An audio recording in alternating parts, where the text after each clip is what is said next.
আজকে মন খারাপ, রথযাত্রা শেষ, আবার 1 বছর পর আসবো, যদি বেঁচে থাকি তাহলে আসবো। হরে কৃষ্ণ, জয় রাধে গোবিন্দ। আজকে আমাদের উল্টো রথযাত্রা। যশোর মাধব এখানে 9 দিন ছিলেন, আমরা অনেক আনন্দে ছিলাম। আজকে এখান থেকে উনি চলে যাচ্ছেন, এই জন্য মনটা একটু ব্যথিত। তবে আমাদের বাড়ি যেহেতু ওখানেই, আমরা আবার মাধবকে পাচ্ছি 9 দিন পরে, এই জন্য আমাদের খুশিও যেমন, আনন্দও তেমন। তো সবকিছু মিলিয়ে আমাদের রথযাত্রা ভালোই কেটেছে। আপনারাও ভালো থাকবেন। এটা 1 বছরের অপেক্ষা, আমরা কে কোথায় কিভাবে থাকবো সেটা তো বলতে পারি না। আবার 1 বছর পরে এই দিনটা ফেরত পাবো কিনা, এটাই হচ্ছে মাধবের কাছে প্রার্থনা। কারণ আজকে আসি, আবার কালকে নাও থাকতে পারি এই পৃথিবীতে, তাই না?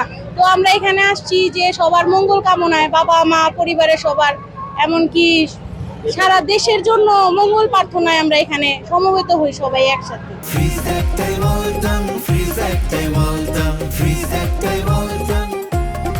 অনুভূতিটা তো অনেকই ভালো লাগতেছে। আমাদের এটা স্বপ্ন ছিল, আমাদের এই হিন্দুদের মধ্যে সবচেয়ে অন্যতম একটা অনুষ্ঠান, সেই জন্য আসাতে অনেক ভালো লাগলো। ভক্তবৃন্দদের সাথে দেখা হলো, মনের বাসা পূর্ণ হলো।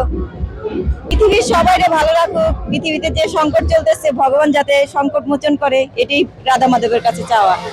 অনেক 7 দিন ধরেই তো আমাদের অনুষ্ঠান চলছে, আজকে শেষ রাত, উল্টো রথ আজকে শেষ। আজকে তো অবশ্যই খারাপ লাগছে, শেষ হয়ে যাবে, আবার আসছে বছর আবার হবে, সেটাই। আমাদের এই রথযাত্রা খুব সুষ্ঠুভাবে সুন্দরভাবে পালিত হচ্ছে। ধন্যবাদ সরকারকে, ধন্যবাদ প্রশাসনকে, ধন্যবাদ প্রিন্ট মিডিয়াকে। খুবই ভালোভাবে পালিত হচ্ছে। আশা করি সামনের বছরও এইভাবেই যাবে, সুন্দরভাবে সুষ্ঠুভাবে হোক। আপনাদের সবার সহযোগিতা কামনা করছি। এই রথযাত্রার অনুভূতি খুব ভালো লাগে, এই জন্য না প্রতীকে নিয়ে আসছি। আমাদের রথটা অনেক পুরনো, যা এই রথে অনেক অতিথি আপ্যায়নের আমাদের প্রস্তুতি নিতে হয়। আমাদের অনেক গর্বের বিষয় এটা, আমাদের এত বছরের পুরনো একটা রথ, আমরা খুব গর্ববোধ করি আমাদের রথের জন্য।